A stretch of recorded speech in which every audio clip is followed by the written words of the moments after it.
함께 기도드리겠습니다.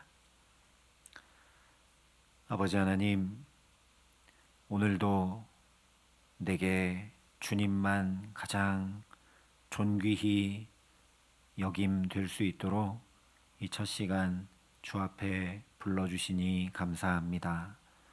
나의 첫째는 주님이요, 나의 마지막도 주님이요, 나의 최고도 주님일 수 있도록 오늘도 주님의 성령으로 우리에게 역사하시고 주의 말씀으로 우리의 행할 길을 환히 비추어 주시는 복된 자리 될 수 있도록 이 시간 우리 가운데 임재하여 주시옵소서. 예수님 이름으로 기도합니다. 아멘. 오늘 우리에게 주시는 하나님 말씀은 사무엘하 23장 11절부터 17절의 말씀입니다. 사무엘하 23장 11절부터 17절의 말씀을 봉독해 드리겠습니다. 하나님의 말씀입니다. 그 다음은 하랄 사람 아게의 아들 삼마라 블레셋 사람들이 사기가 올라 거기 녹두나무가 가득한 한쪽 밭에 모임에 백성들은 블레셋 사람들 앞에서 도망하되 그는 그 밭 가운데 서서 막아 블레셋 사람들을 친지라. 여호와께서 큰 구원을 이루시니라. 또 30두목 중 세 사람이 곡식 뺄 때에 아둘람 굴에 내려가 다윗에게 나아갔는데 때에 블레셋 사람의 한 무리가 르바임 골짜기에 진쳤더라. 그때 다윗은 산성에 있고 그때 블레셋 사람의 요새는 베들레헴에 있는지라.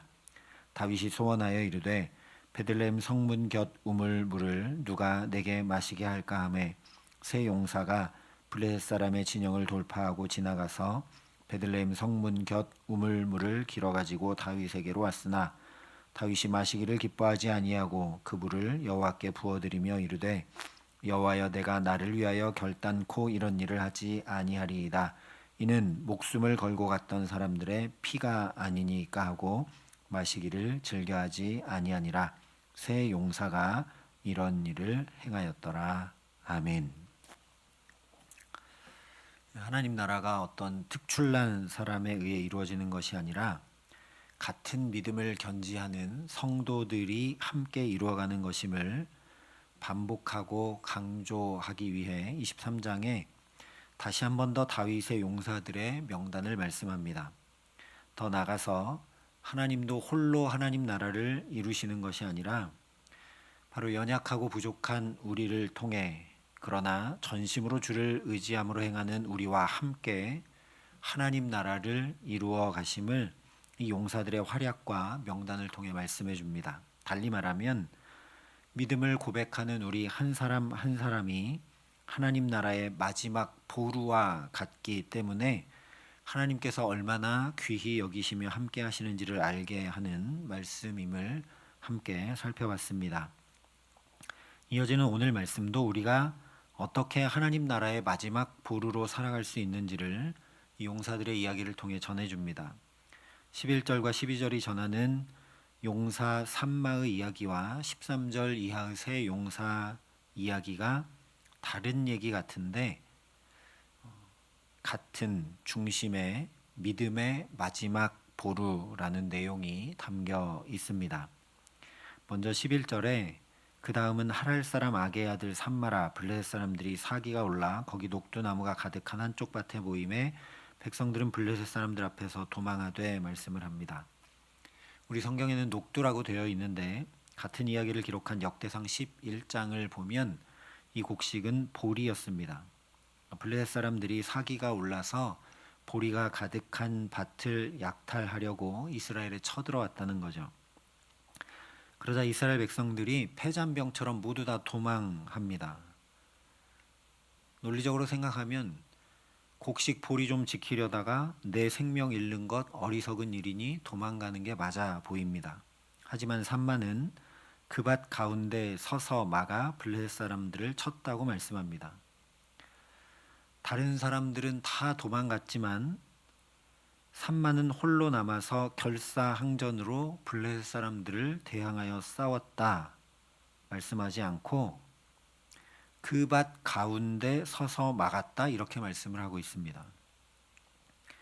즉 다른 사람들이 모두 버리고 도망해버린 그 밭을 삼마는 매우 귀중히 여기고 지키고자 홀로 남아 블레셋 사람들을 대적했다는 거죠. 다른 사람들이 도망갔는데 삼마가 용맹하게 혼자 남아서 이스라엘을 지키고 이렇게 싸웠다라고 얘기해야 맞을 것 같은데, 그 중심을 어디다 뒀냐면 그 밭 가운데 서서 막아라고 얘기했다라는 거죠.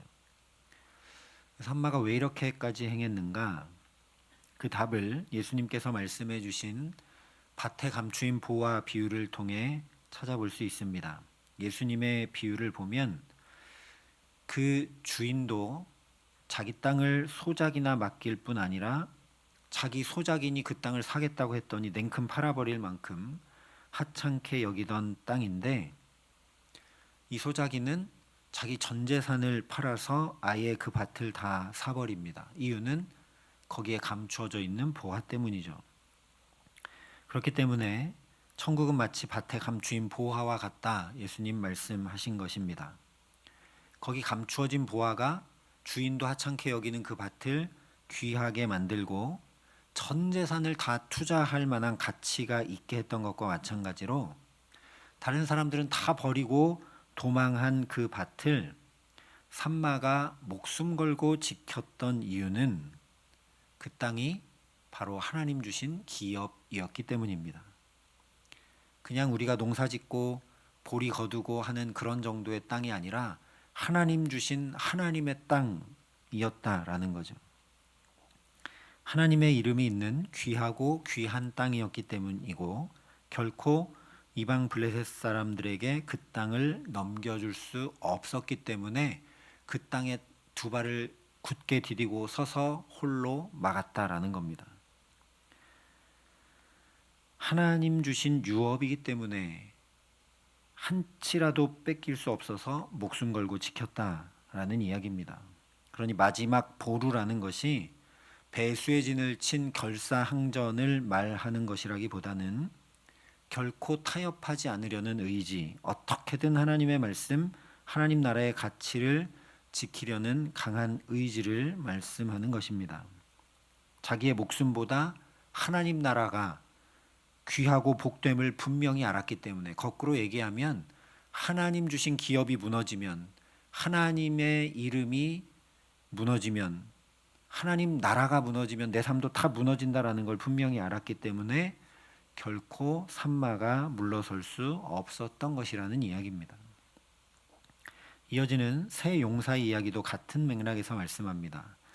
먼저 그 배경을 이해할 필요가 있는데 13절 14절에 보면, 또 30두목 중 세 사람이 곡식 뺄 때에 아둘람 굴에 내려가 다윗에게 나아갔는데, 때에 블레셋 사람의 한 무리가 르바임 골짜기에 진쳤더라. 그때에 다윗은 산성에 있고 그때에 블레셋 사람의 요새는 베들레헴에 있는지라 말씀을 합니다.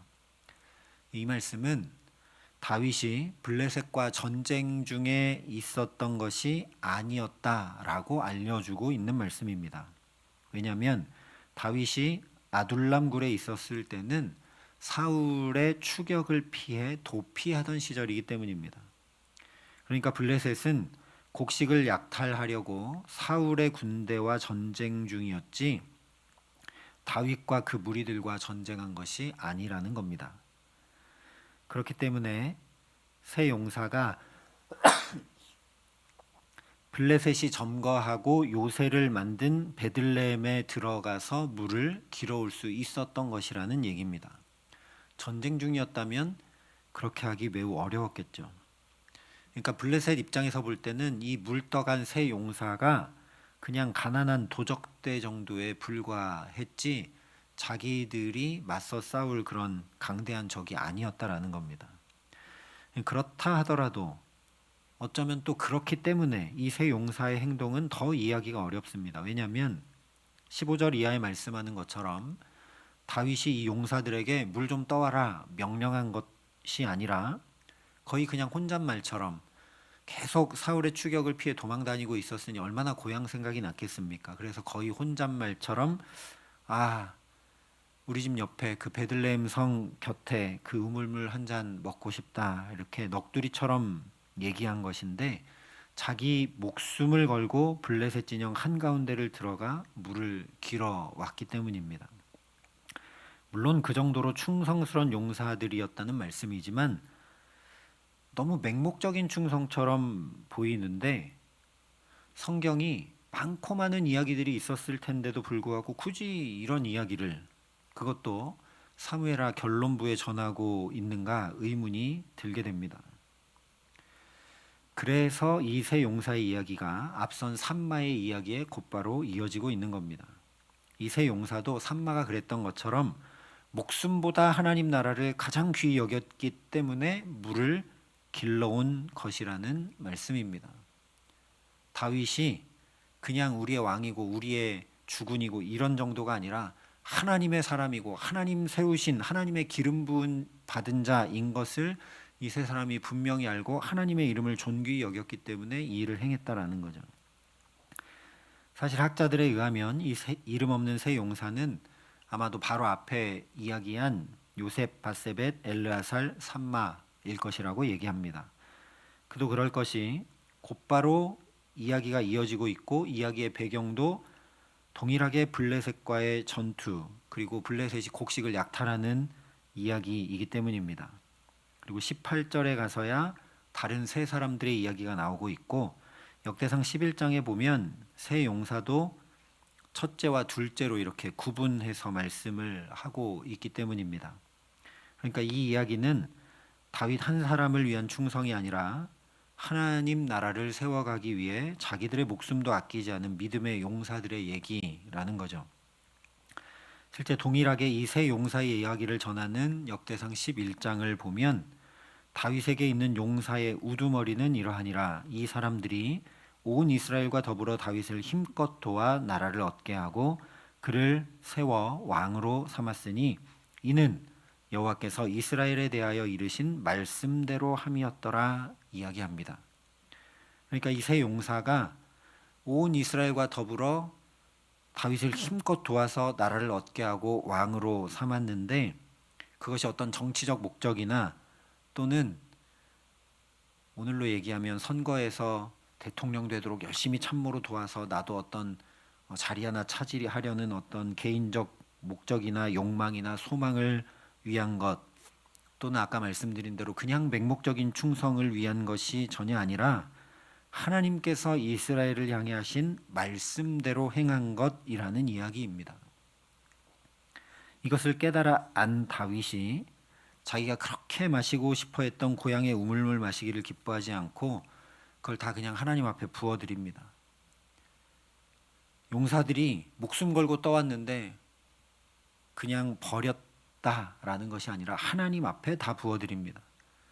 이렇게 하나님 앞에 쏟아 부어드리는 것을 전제, 즉 전부를 드리는 제사라고 하는데 세 용사가 목숨까지 다 쏟아 부은 것은 나 다윗 때문이 아니라 하나님 나라를 위함이었기 때문에 이 우물물 내가 마실 일이 아니라 하나님 받으셔야 마땅하다라고 하나님께 부어드렸다는 거죠. 그래서 곧바로 다윗이 17절에 여호와여 내가 나를 위하여 결단코 이런 일을 행하지 아니하리이다. 이는 목숨을 걸고 갔던 사람들의 피가 아니니까 고백을 합니다.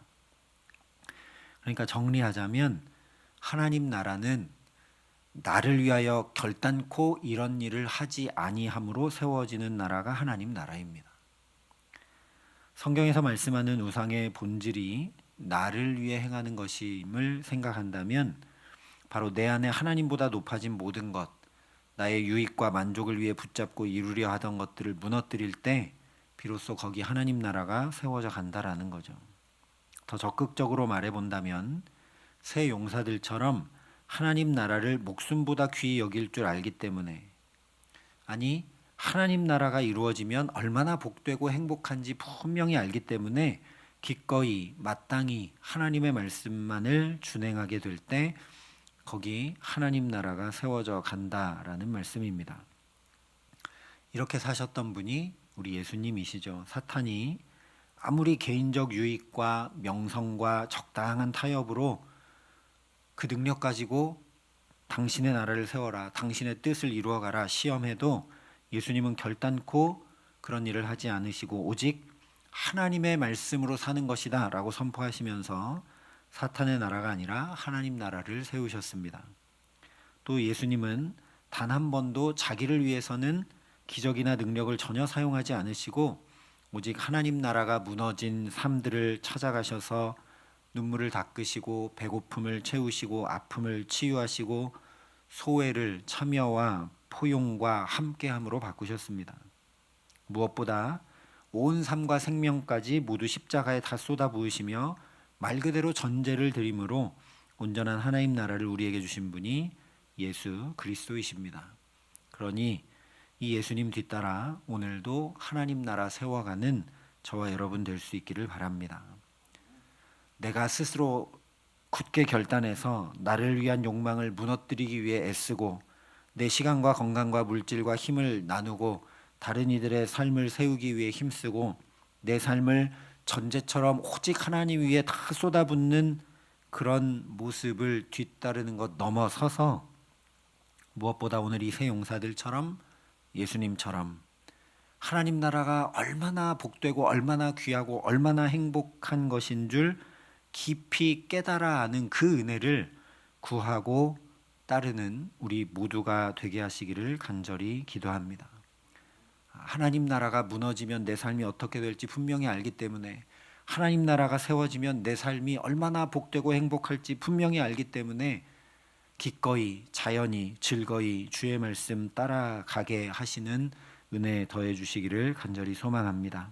그래서 다윗처럼 절로 내 입에서 여호와여 내가 나를 위하여는 결단코 이런 일을 행하지 아니하리이다라고 고백할 뿐 아니라 예수님처럼 나의 원대로 마시옵고 아버지의 원대로 하옵소서 간구하며 은혜를 구하기에 하나님께서 친히 큰 구원을 오늘 우리의 삶의 걸음걸음마다 이루어 주시는 가장 행복한 하나님 나라 살아가게 하시기를 주님의 이름으로 간절히 축원합니다.